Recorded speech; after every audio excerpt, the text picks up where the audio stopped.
ওমা, তুমি কি করছো গো? লেবু কাটছি। লেবুগুলো সেই গাছ থেকে ছিঁড়ে ফেললে? হ্যাঁ, ছাদে গেছিলাম জামা কাপড় নাড়তে। হ্যাঁ খেতে ইচ্ছে করলো, ভাবলাম দুটো তুলে নিয়ে আসি। সুন্দর না? হ্যাঁ, কিন্তু তুমি ছিঁড়লে। খেতে ইচ্ছে করলে কি করবো, ছিড়বো না? আর একটু বড় হতো। এই দেখ, পায়েস রান্না করেছি। বাহ, পায়েসেগুলো কি গো, কিউব কিউব করে?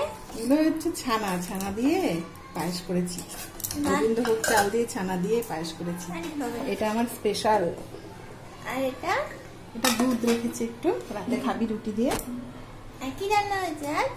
এই দেখ, দেখেছিস কি বলতো? কি পালং এটা? শাকের তরকারি মাছের মাথা দিয়ে আমার যা প্রিয়। হয়েছে না, দেখি পড়ে গেল। এই দেখ ভাত, আর আর এই যে বেগুন ভাজা, বাহ, আর